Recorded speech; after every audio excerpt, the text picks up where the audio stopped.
I had everything going for me. A beautiful girlfriend, Jessica, stellar grades in my engineering program, and a promising job lined up after graduation.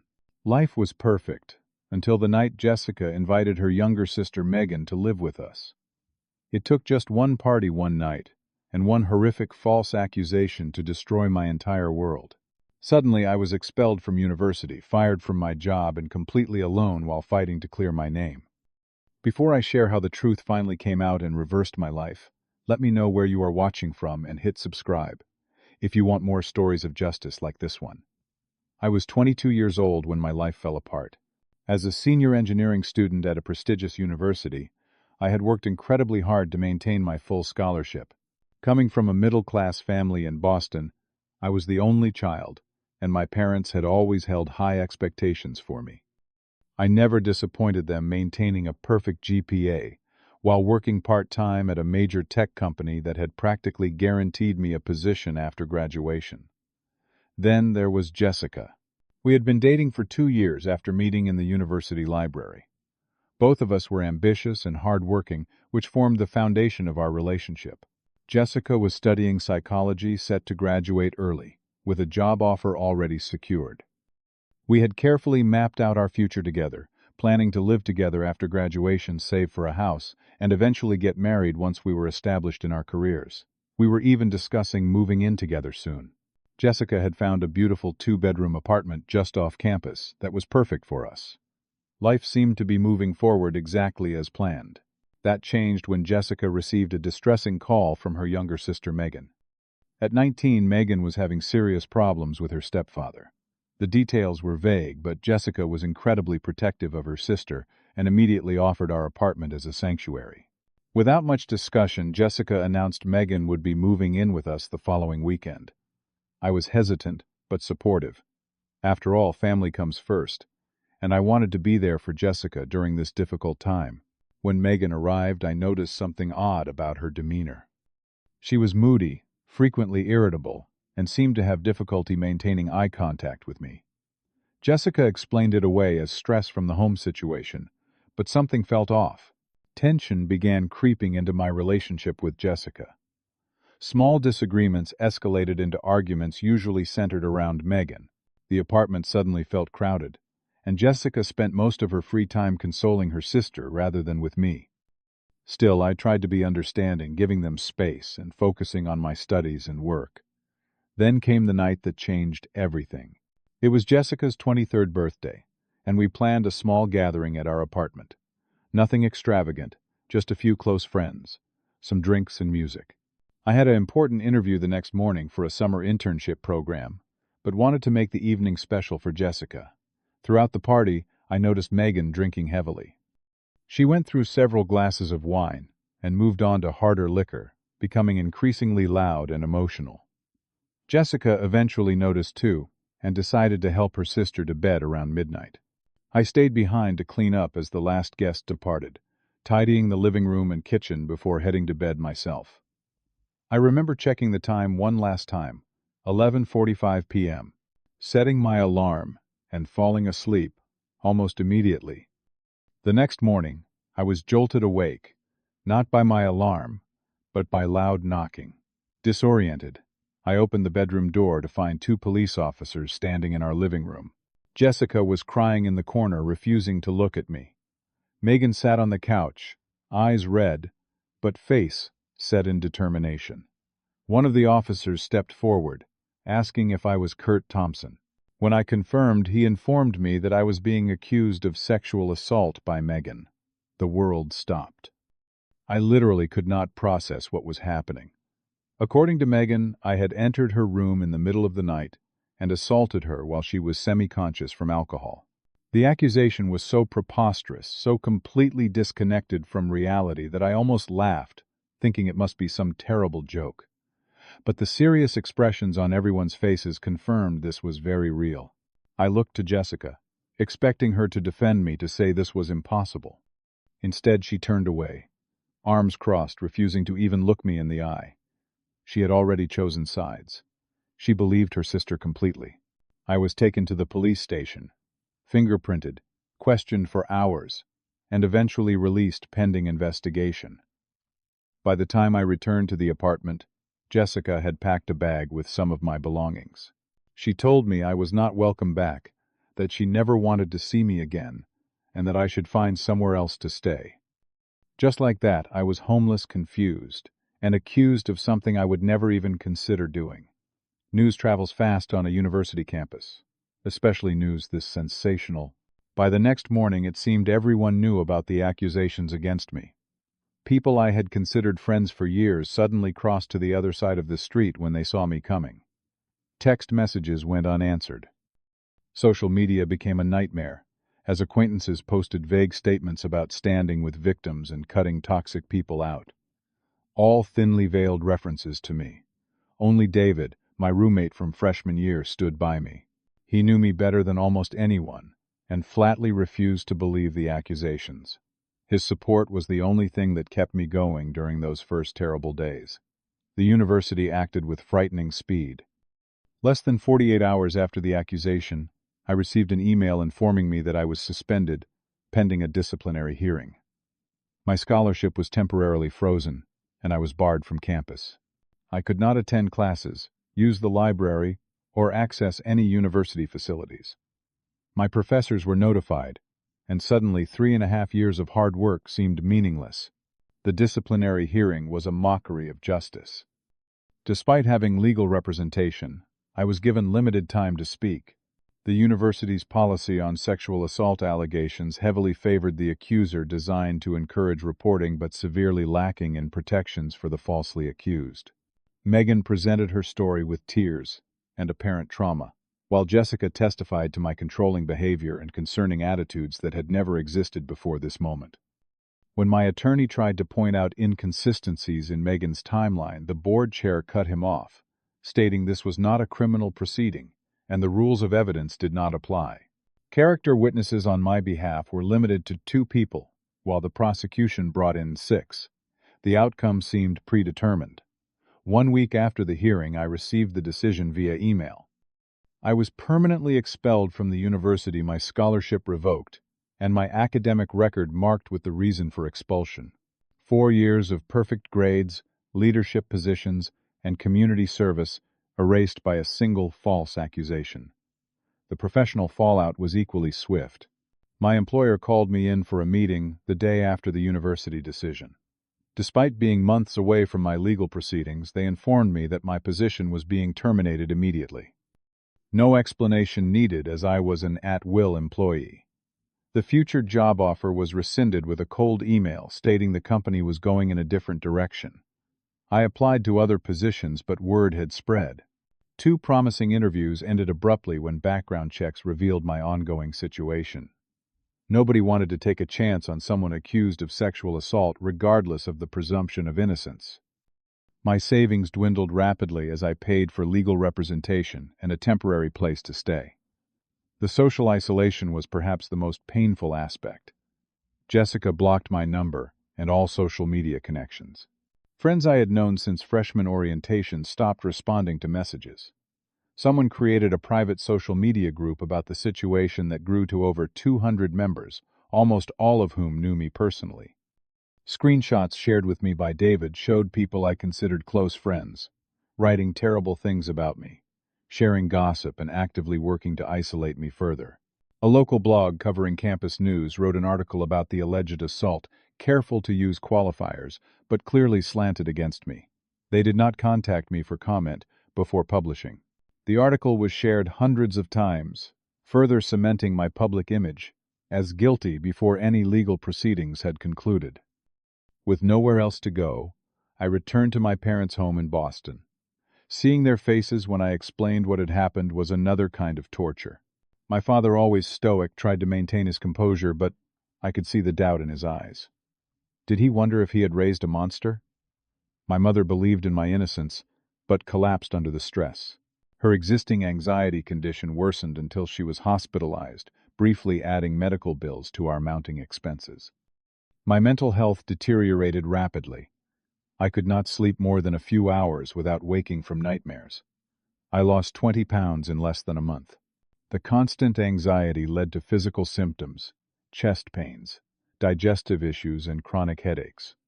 I began seeing a therapist, but even that was complicated by the nature of the accusations against me.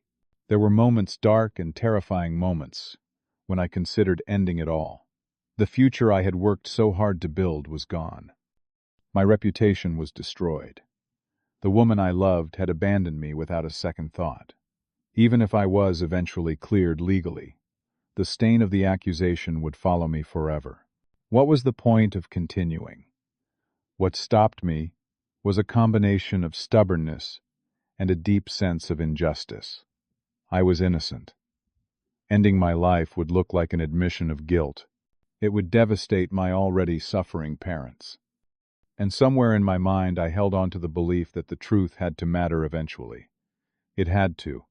After 2 months of depression and helplessness, something changed inside me. I was tired of being a victim of circumstances. If justice would not find me, I would have to find it myself. The attorney provided by my parents was competent, but overworked. I needed someone who truly believed in my case. Through an online support group for those falsely accused, I connected with Thomas Harrington, an attorney who specialized in university disciplinary cases and false accusations. At our first meeting, he listened carefully to my story, asked pointed questions, and then said something no one else had. "I believe you, and we are going to prove your innocence." Thomas agreed to take my case at a reduced rate, with payments spread out over time. For the first time since the accusation, I felt like I had a fighting chance. Thomas was methodical, explaining that we needed to build a case based on evidence, not emotion. We started by mapping out exactly what happened that night, minute by minute. Our first breakthrough came from the apartment building's security system. While there were no cameras in the private living spaces, there were cameras in the hallways and stairwells. Thomas subpoenaed this footage, which clearly showed me entering our apartment with Jessica and Megan at 9:30 p.m., followed by the arrival of party guests. More importantly, the footage showed me never leaving our bedroom after midnight until the police arrived the next morning. Next, we interviewed party attendees. Most refused to speak with us, but 3 agreed. Their testimonies confirmed that I had been visible throughout the party, had consumed only 2 beers over 4 hours, and had been cleaning up when they left around midnight. One friend even recalled seeing me yawn and mention my interview the next day. None of them had observed any concerning interactions between Megan and me. David proved invaluable in our investigation. Through his connections, he discovered that Megan had made similar accusations before. During her first year at college, she had accused a teaching assistant of inappropriate behavior after receiving a poor grade. The accusation was withdrawn when other students came forward confirming the teaching assistant's professional conduct. This information had not come up during the university hearing. The most damning evidence came from Megan's own words. David had maintained contact with one of Jessica's friends, who was growing increasingly concerned about the situation. This friend revealed that Megan's story had changed several times. Initially, she claimed I had forced my way into her room. Later, she said I had been waiting inside when she entered. The timeline shifted repeatedly, as did the specific details of the alleged assault. Thomas also uncovered medical records showing Megan had a history of mental health issues, including borderline personality disorder, with a history of attention-seeking behavior. She had been in therapy but discontinued treatment shortly before moving in with Jessica and me. This explained some of her erratic behavior, but did not excuse the false accusation. The most shocking revelation came when David discovered that Megan had developed romantic feelings for me. According to mutual friends, she had confided in several people that she found me attractive and was jealous of her sister's relationship with me. Apparently, I had rebuffed a subtle advance from her a week before the accusation, something I had interpreted merely as her being friendly. Jessica, who had been completely convinced of her sister's story, began to notice inconsistencies. The turning point came when she discovered text messages on Megan's phone while borrowing it to make a call. The messages sent to Megan's friend the night of the party revealed her jealousy and a disturbing comment about making him pay for choosing her over me. When confronted, Megan broke down, unable to maintain her lie face-to-face with her sister. 9 months after the initial accusation, Megan cracked under the weight of her deception and guilt. She confessed to Jessica that she had fabricated the entire story out of jealousy and rejection. She had been infatuated with me since before moving in, and had convinced herself that I had feelings for her too. When I clearly did not reciprocate her, infatuation turned to resentment. Jessica, devastated by her role in my destruction, convinced Megan to formally recant her accusation. Megan wrote a detailed confession which she provided to the police, the university, and my attorney. She admitted to making up the entire incident, acknowledged that I had never acted inappropriately toward her, and expressed remorse for the damage she had caused. The retraction made local news, with several outlets covering the story of my false accusation and vindication. After months of being the villain, I was suddenly cast as the victim. The narrative shifted completely, with think pieces about the dangers of rushing to judgment and the flaws in university disciplinary processes. My name was cleared, but the damage was done. With my name officially cleared, the responses came flooding in. The university sent a formal letter of apology offering to reinstate me with a full scholarship and expunge all negative records. My former employer called, suggesting I return to a higher position with increased compensation as a gesture of goodwill. Even the local news outlets that had all but declared me guilty now wanted exclusive interviews about my journey to justice. Most shocking were the social media messages.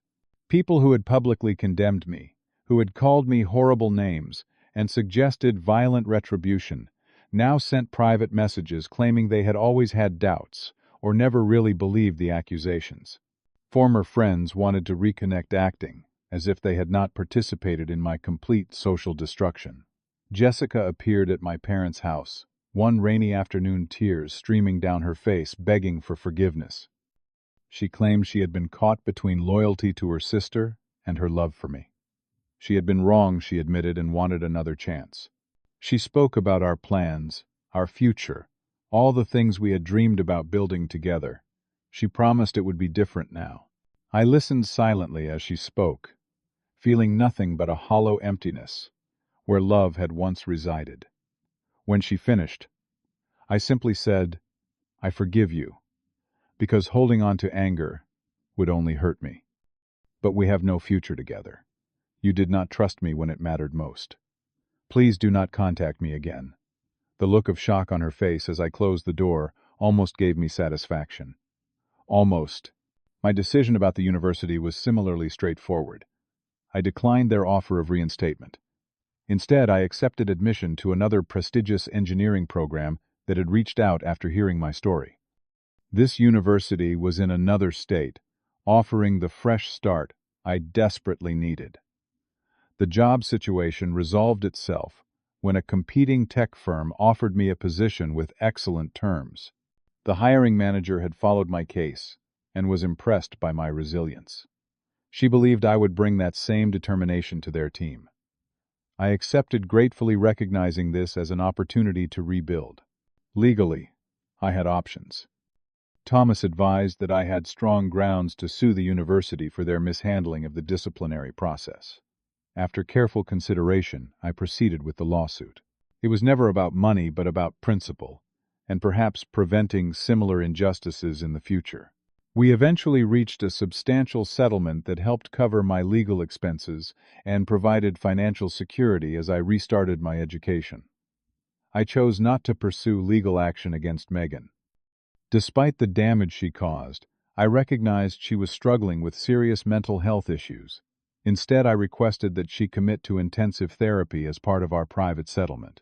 Sometimes justice looks different than revenge. The healing process was slow and non-linear. I joined a support group for people who had faced false accusations, finding comfort in sharing experiences with others who truly understood. These connections became vital as I worked to trust people again. Through the group, I became an advocate for due process reforms at universities, sharing my story to highlight the need for fair procedures that protected both accusers and the accused. My relationship with my parents evolved through this crisis. Initially shaken, they had stood by me completely once they moved past their shock. My mother recovered from her health crisis, and our family bond strengthened. They supported my decision to move away and start fresh, though we spoke more frequently than before. 6 months into my new life, I met Amanda through a volunteer program at my new university. She was warm, intelligent, and direct. When I eventually shared my experience with her, she listened without judgment. Her response was simple. What happened to you was horrible, but it does not define who you are. With Amanda, I slowly relearned how to trust and be vulnerable again. The most profound lesson from this ordeal was about resilience. When everything was stripped away, I discovered a core strength I never knew I possessed. I learned that justice does not always come swiftly or easily, but perseverance matters. I realized the importance of maintaining your integrity even when the world believes the worst about you. I also learned about the complexity of forgiveness. Forgiving is not the same as forgetting or allowing someone back into your life. True forgiveness is setting down a burden you never deserved to carry. It is reclaiming your peace and refusing to let bitterness define your future. Today, my life looks nothing like I had planned 3 years ago, and that is perhaps for the best. The path I am on now feels more authentic, more intentionally chosen. The friends who stand beside me now are true allies who have proven their loyalty. My work and studies have purpose beyond success or achievement. I share this story not to elicit pity, but to remind anyone facing injustice that truth has power even when it seems buried. Justice may arrive late, but what matters is that you remain standing to welcome it when it comes. Not everyone deserves your forgiveness, and sometimes the best form of healing is building boundaries that protect your peace. What would you have done in my situation? Would you have forgiven those who abandoned you when they came crawling back? Share your thoughts in the comments below. If this story resonated with you, please subscribe and hit the like button. Your support helps me continue sharing these difficult but important life lessons. Thank you for listening, and remember, your worst moment does not have to define your entire story.